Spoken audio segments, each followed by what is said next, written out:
അസ്സലാമു അലൈക്കും വറഹ്മത്തുള്ളാഹി തആല വബറകാതുഹു. ഇന്ന് നമ്മൾ ചർച്ച ചെയ്യാൻ പോകുന്നത് 2ാം ക്ലാസ്സിൻ്റെ ദുറൂസുൽ ഇഹ്സാൻ എന്ന വിഷയത്തിൽ പാദവാർഷിക പരീക്ഷയ്ക്ക് വരാൻ സാധ്യതയുള്ള ചോദ്യങ്ങളാണ്. അപ്പോൾ അതിൽ എല്ലാവർക്കും അറിയുന്നത് പോലെ 4 പാഠത്തിൽ നിന്നുമാണ് ചോദ്യങ്ങൾ വരിക. അപ്പോൾ നമുക്ക് ഒന്നാമത്തെ പാഠം നോക്കാം. ബിസ്മി കൊണ്ട് തുടങ്ങാം. അപ്പോൾ അതിൽ ആദ്യം ഒരു ബൈത്താണ് വരുന്നത്, അത് നല്ലോണം പാടി പഠിക്കണം. അതുപോലെ എല്ലാ നല്ല കാര്യങ്ങൾ തുടങ്ങുമ്പോഴും ബിസ്മി ചൊല്ലണമെന്ന് നബി സല്ലല്ലാഹു അലൈഹി വസല്ലമ പഠിപ്പിച്ചിട്ടുണ്ട്. ബിസ്മി കൊണ്ട് തുടങ്ങിയാൽ പിശാച് അകന്നു പോകും. ബിസ്മി ചൊല്ലേണ്ട സന്ദർഭങ്ങൾ എപ്പോഴൊക്കെയാണ്? അപ്പോൾ ഇങ്ങനെ ചോദിക്കാൻ സാധ്യതയുണ്ട്, ബിസ്മി ചൊല്ലേണ്ട സന്ദർഭങ്ങൾ ഏതൊക്കെ? അപ്പം വീട്ടിൽ നിന്ന് ഇറങ്ങുമ്പോൾ, പാഠപുസ്തകം വായിക്കാൻ തുടങ്ങുമ്പോൾ, അതുപോലെ സ്വിച്ച് ഇടുമ്പോൾ, അങ്ങനെയുള്ള എല്ലാ സാഹചര്യങ്ങളിലും നമ്മൾ എന്ത് ചെയ്യണം? ബിസ്മി ചൊല്ലണം. അതിൽ ഏത് രൂപത്തിലൊക്കെയാണ് ചോദ്യങ്ങൾ വരിക എന്ന് നമുക്ക് നോക്കാം. ഒന്നാമത്തത് ബിസ്മില്ലാഹി റഹ്മാനി റഹീം എന്നതിലെ അള്ളാഹുവിൻ്റെ 3 നാമങ്ങൾ, അള്ളാഹു, അർ റഹ്മാൻ, അർ റഹീം. അപ്പോൾ ഇതാണ് ബിസ്മില്ലാഹി റഹ്മാൻ റഹീം എന്നതിലെ അള്ളാഹുവിൻ്റെ 3 നാമങ്ങൾ. ഏതൊക്കെയാണ്? അള്ളാഹു, അർ റഹ്മാനു, അർ റഹീം എന്നുള്ളതാണ്. ഇനി അടുത്ത ചോദ്യം നോക്കാം. ശരിയും തെറ്റും അടയാളപ്പെടുത്താം. ഒന്നാമത്തെ ചോദ്യം, എല്ലാ നല്ല കാര്യങ്ങളുടെയും അവസാനത്തിൽ ബിസ്മി ചൊല്ലണം. അങ്ങനെയാണോ നമ്മൾ പഠിച്ചത്? അപ്പോൾ അത് തെറ്റാണ് അല്ലേ? എല്ലാ നല്ല കാര്യങ്ങളുടെയും അവസാനത്തിലല്ല എന്ത് പറയേണ്ടത്? ബിസ്മി ചൊല്ലേണ്ടത്. അപ്പോൾ അവിടെ തെറ്റ് എന്ന് അടയാളപ്പെടുത്തുക.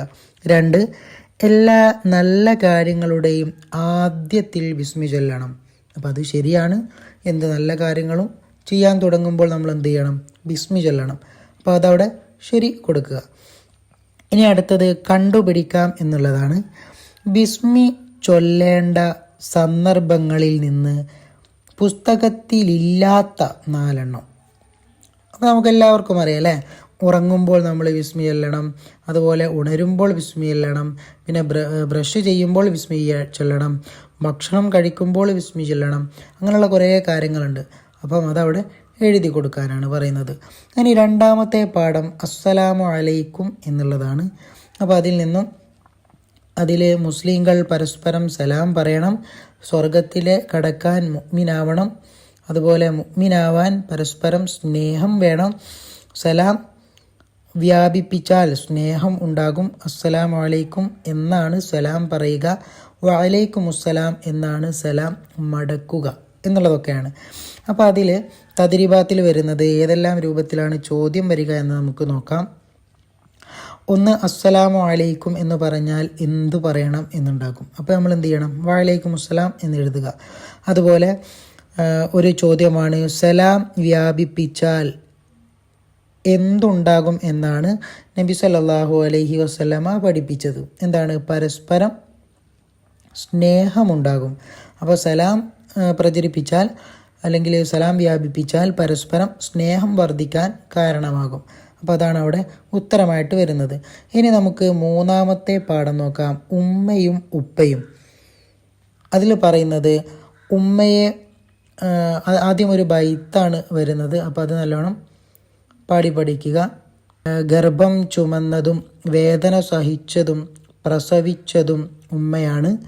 അതുപോലെ നമുക്ക് വേണ്ടി കഷ്ടപ്പെട്ട് ജോലി ചെയ്യുന്നത് ഉപ്പയാണ്. മാതാപിതാക്കളെ നാം സ്നേഹിക്കുകയും അനുസരിക്കുകയും വേണം. അതുപോലെ മാതാപിതാക്കൾക്ക് വേണ്ടി നാം ദുആ ചെയ്യണം. മാതാപിതാക്കൾ നമ്മളെ ഇഷ്ടപ്പെട്ടാൽ അല്ലാഹു നമ്മളെ ഇഷ്ടപ്പെടും. അതുപോലെ അതിലൊരു ഹദീസ് വരുന്നുണ്ട്, റളിയ റബ്ബി ഫി റിളൽ വാലിദൈനി. റബ്ബിൻ്റെ തൃപ്തി മാതാപിതാക്കളുടെ തൃപ്തിയാണ്, മാതാപിതാക്കളുടെ തൃപ്തിയിലാണ്. അപ്പോൾ അത് നല്ലോണം പഠിച്ചു പോവുക. അതുപോലെ അതിൽ വരാൻ സാധ്യതയുള്ള ചോദ്യങ്ങളെ കുറിച്ചിട്ടാണ് നമ്മൾ ഇനി ചർച്ച ചെയ്യാൻ പോകുന്നത്. അല്ലാഹു നമ്മളെ ഇഷ്ടപ്പെടും എപ്പോൾ? അതിനുത്തരം മാതാപിതാക്കൾ നമ്മളെ ഇഷ്ടപ്പെട്ടാൽ അല്ലാഹു നമ്മളെ ഇഷ്ടപ്പെടും. ഇനി അതുപോലെ ഓർത്തു പറയാം, നമ്മൾ ഏറ്റവും ഇഷ്ടപ്പെടുന്ന മുത്ത് നബി സല്ലല്ലാഹു അലൈഹി വസല്ലമയുടെ ഉമ്മയുടെയും ഉപ്പയുടെയും പേരുകൾ. ഉമ്മയുടെ പേരെന്താണ്? ആമിന ബീവി. ഉപ്പയുടെ പേര് അബ്ദുള്ള. ഇനി അതുപോലെ കുറച്ച് കാര്യങ്ങളാണ് അതിൽ പറയുന്നത്. മാതാപിതാക്കളുടെ ഇഷ്ടം നേടാൻ എന്തൊക്കെ ചെയ്യണം? എന്തൊക്കെയാണ്? മാതാപിതാക്കൾ പറയുന്നത് നാം അനുസരിക്കണം, നന്നായിട്ട് പഠിക്കണം, കളവ് പറയാതിരിക്കണം, മാതാപിതാക്കൾക്ക് വേണ്ടി എപ്പോഴും പ്രാർത്ഥിക്കണം. അപ്പോൾ ഇതൊക്കെ ചോദ്യത്തിൽ വരാൻ സാധ്യതയുണ്ട്. ഇനി നമുക്ക് അവസാനത്തെ പാഠം നോക്കാം. നേരത്തെ ഉറങ്ങാം എന്നുള്ളതാണ്. അപ്പോൾ അതിൽ പറയുന്നത് നേരത്തെ ഉറങ്ങിയാലുള്ള ഗുണങ്ങൾ, വൈകി ഉറങ്ങിയാലുള്ള ദോഷങ്ങൾ, അതൊക്കെയാണ് പറയുന്നത്.